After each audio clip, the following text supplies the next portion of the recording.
তুমি ওখানে গিয়ে কোনো সিন করবে না আদি, আমি বলে দিলাম। নিজের স্বামী যদি কোনো সিন করে তাহলে সিন হবে।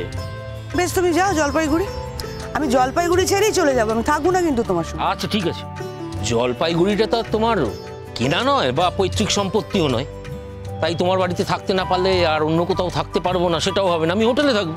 হ্যাঁ থেকো, হোটেলে থেকো, আমার সঙ্গে থাকতে এসো না কিন্তু। কোর্টে যাবো, জনগণ তো কোর্টে যেতে পারে।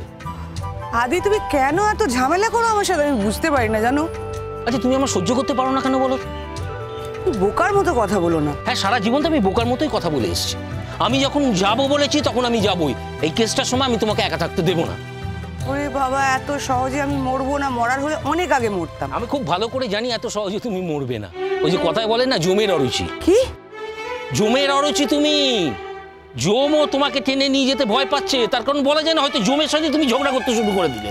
তাহলে তো মিটেই গেল, জলপাইগুড়িতে গিয়ে থাকার তো আর কোনো প্রয়োজন পড়ছে না, দরকার নেই। থাকবো, আমি যখন ডিসিশন নিয়েছি আমি থাকবো। ইয়াং এজে অনেক কিছু অভিমান করে ছেড়ে দিয়েছিলাম, কিন্তু এখন আর কিছু ছাড়বো না। কিছু ছাড়বো না মানে আমি ঠিক বুঝতে পারছি না। নিজে যেটা ঠিক মনে করব, নিজে যেটা ভালো মনে করব, আমি সেটাই করব।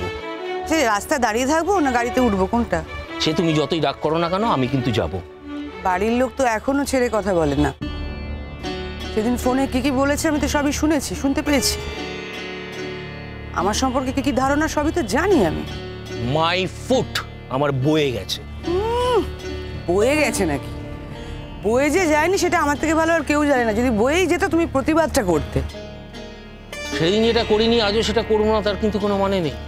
সেদিন কাছে আমার কাছে কিন্তু দাদা বৌদিরা বড় ছিল না, বড় ছিলাম আমি নিজে। তার কারণ আমি চেয়েছিলাম তুমি আমার কাছে থাকো, কিন্তু তুমি আমার কাছে থাকোনি। তোমার কাছে চাকরিটা এত বড় হয়ে গেছিল যে তুমি আমায় ছেড়ে চলে গিয়েছিলে।